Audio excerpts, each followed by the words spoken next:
मोदी जी का बिहार दौरा होता रहेगा जी।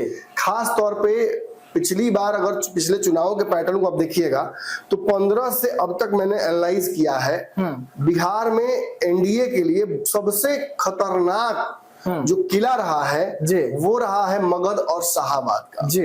मगध की चर्चा मैं इसलिए नहीं करूंगा आज क्योंकि मगध पे अभी फोकस उनका नहीं है जी। अभी उनका प्योर फोकस शाहाबाद के पास है। 37 सीटें मगध और शाहाबाद मिलाकर होती हैं जी। जिसमें से 22 सीटें केवल शाहाबाद में हैं जी। और लोकसभा चुनाव में 4 की 4 शाहाबाद की सीटें हार गई थी एनडीए जी।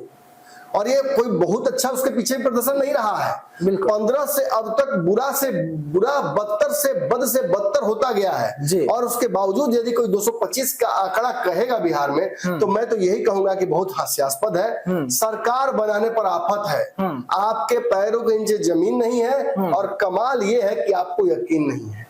इतनी बुरी स्थिति में भी अगर एनडीए के लोग धमकी दे रहे हैं, गीदड़ धमकी दे रहे हैं, तेजस्वी यादव को, लालू यादव का किला तोड़ने की बात कर रहे हैं तो मैं एक विश्लेषक के तौर पर इस पर हंसी सकता हूं। विश्लेषण तो मजबूरी बस करना पड़ेगा मुझे जी जी।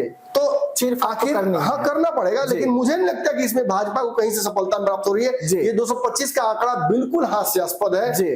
कॉमेडी ऑफ एरर्स है और कुछ नहीं है जी। अति उत्साह, मुंगेरी लाल के हसीन सपने, बीरबल की खिचड़ी, दूर का ढोल सुहावा। मतलब जो बीजेपी कहती रही थी कि मुंगेरी लाल के हसीन सपने तेजस्वी यादव देख रहे हैं सीएम कुर्सी का, अब वो एनडीए के लिए साबित हो रहा है। अरे तेजस्वी की छोड़िए ना आगे ना तरफ पीछे पगा, तेजस्वी हार भी जाएंगे तो क्या हो जाएगा, 4 चुनाव और हार चुके हैं जी। एक और तर्कस जोड़ दीजिए उनके क्राउन ऑफ कैप्स में। लेकिन आपका क्या होगा जनाबे अली जी, आप तो रगों में सिंदूर बहाकर, गरम सिंदूर खोलाकर चल रहे हैं। आपने तो पाकिस्तान की ईंट से ईंट बजा दी और आपके तथाकथित खबरिया चैनलों के माध्यम से आप अब पाकिस्तान के भी वजीर आलम हैं जी। संयुक्त भारत के पाकिस्तान के आप वजीर आलम हो गए हैं। कराची बंदरगाह तबाह कर दिया आपने। आपने परवेज मुशर्रफ की रूह को कपवा दिया है।